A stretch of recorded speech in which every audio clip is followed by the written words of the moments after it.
Hey, I didn't see you there. Today we're going to be talking about something very different from before. We're going to be talking about a very disturbed person on the internet. Well, I think the old internet, I don't really know.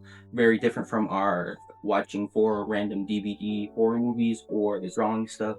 So if you're easily like very sensitive, I suggest you don't watch this video because we're going to be talking about Ricardo Lopez. Hey, I went inside because it was hot and I couldn't handle it. So let's get to continue on about Ricardo Lopez. Ricardo Lopez was born on January 14th, 1975, to a happy family who he got along with very well. They described him as very easygoing, but introverted, which is probably foreshadowing of how he became in the future, if you know this story. So, growing up, Ricardo only had a few friends who were male, and the inadequate and the inadequacy of not having a girlfriend or any partner romantically really destroyed his self-esteem and how he viewed himself, made him feel really bad, basically. Which, hey, sounds like me. That's not funny, because it becomes unfortunate very soon. So let's move on. And honestly, if you know where this story is going about him feeling inadequate in a world more self isolated than ever, and then having people on the internet talk about that and then do stuff that is horrible, that's like modern times right now. You have a bunch of people who live in sadness and they don't talk to anybody about it. So, one quick thing I gotta say before we go on is that the story reminds me of that one guy, I'm not going to say his name, who I think drove and started a spree of killing just because girls wouldn't talk to him and he felt so inadequate, he went on a mass killing spree.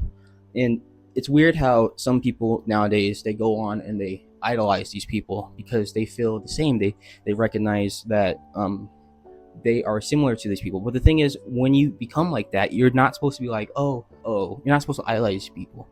You're supposed to be like, I want to grow and be better. Like that's the shitty thing about today's society, is that you have people who feed off of the negativity. But let's move on.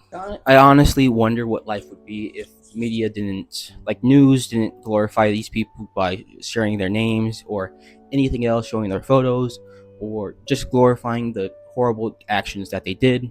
I'm not saying not report it, but just also not like give these people what they want, which is notoriety. I'm stammering on this point because it's really in contention, because I being lonely is something I can relate to. So let's move on. His social isolation made him spiral and continue on to fall down into a path that will eventually cause him to lose his life. He had aspirations of being an artist, but then gave up. Ooh, does that sound like me? But no, I don't want to be known as this guy. And because he was insecure, the reason why he didn't go to any art school or try to pursue it, because he felt so insecure about himself that he wasn't willing to even try to even put in a little bit of minimal effort and go and say, hey, this is my art, I really like this, if you don't like it, go fuck yourself. That's what I do, even though my art's shit. So his insecurity is becoming more like prevalent throughout his life. It's weird once you read about it. It's not just a part of, it's not like just like some emotion that he feels.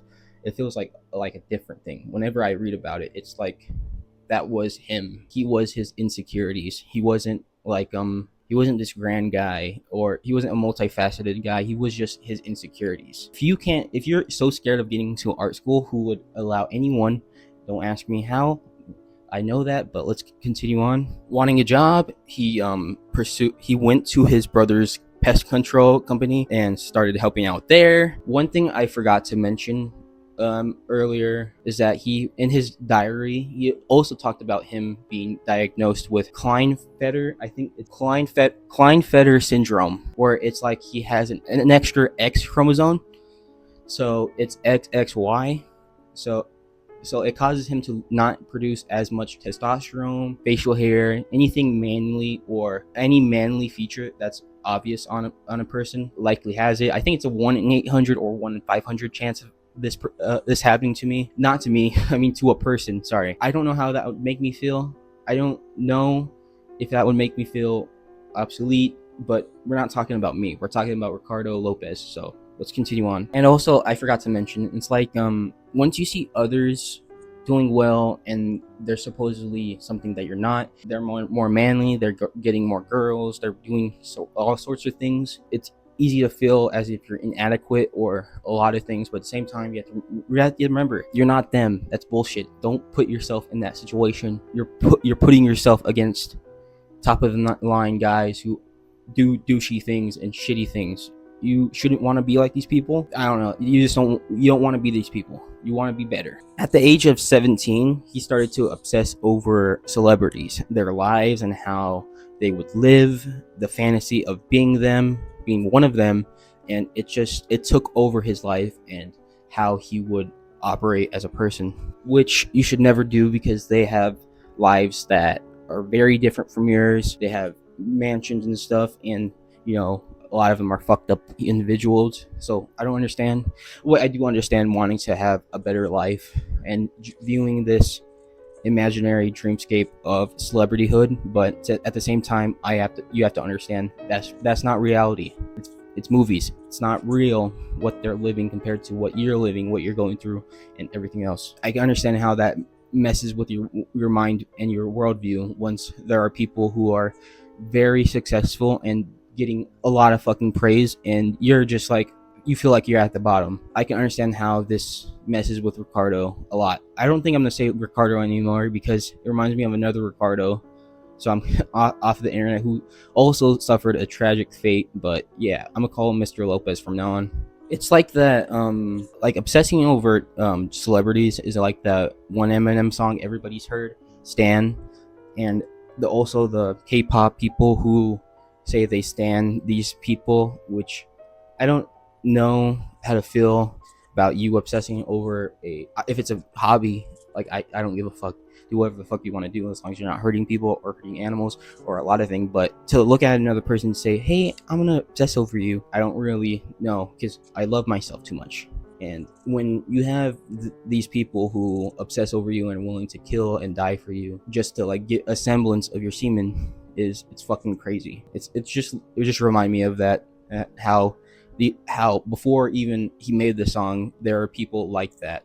Lopez did get some help for a time being, but he didn't fully express his thoughts, his murderous intent, the want to harm others, or his inadequacy feelings, like his intense feelings of being inadequate, of hurting others, and also his self-esteem issue, which if he would have probably told them, they would have put him in a psych ward. I've been in a psych ward before. It sucks, but at the same time, if you need to be in the psych ward, you have to be there. It's not like, oh, I don't want to be there because they're gonna do stuff. They're put me on medicine. You need to be there if you're gonna harm others, or you're gonna harm yourself. Okay, that's a no matter what issue. But unfortunately, this didn't happen for Mr. Lopez, which is very tragic, and it's gonna get on to another point that I'm gonna talk about later. Which speaking of celebrity obsessions, he was very obsessed with an artist named Bjork, who is a female artist from Iceland, and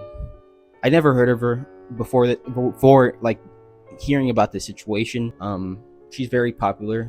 I think still, I don't know how much. He would obsess over Bjork in his diary entries, talking about that she is his muse and other stuff. Even talking to his friends, some friends, and his brother about his obsession with Bjork, and they would tell him, stop obsessing over this girl and actually get a real woman, which is kind of sucks to hear when you know what happens to him in the future. I keep on alluding on that. I should probably just explain it, but I'm not going to because it's a thrill of the mystery. He would gather numerous information about Bjork, about her career, about her life, everything that she would do, and he would just become so super obsessive. It's really not hard to see when somebody focuses their life on one thing and then they just don't stop, how this could have happened. But at the same time, I don't know, where are the people, where is his friends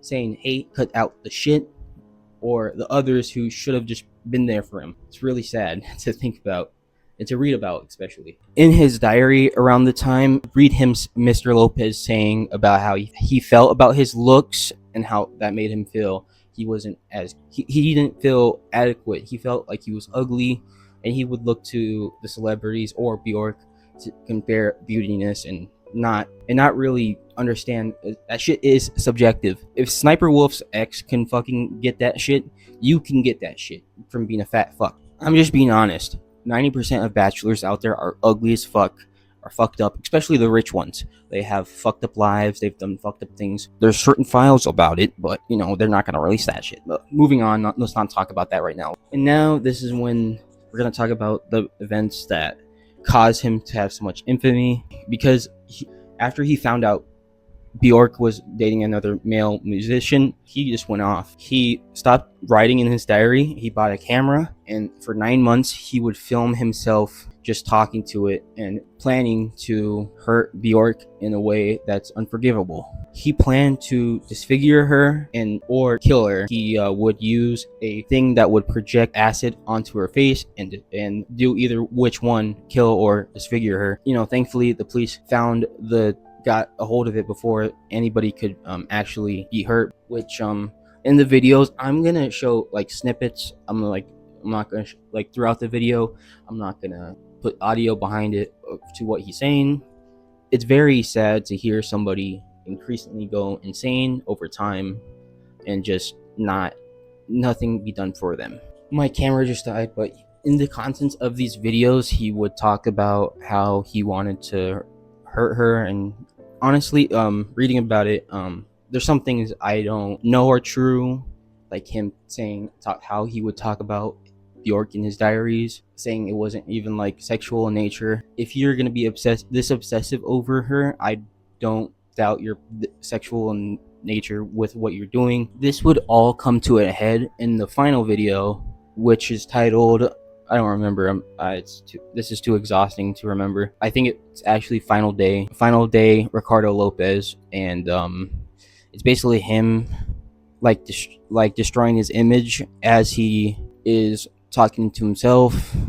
He's like cutting his hair off. He's painting on his face.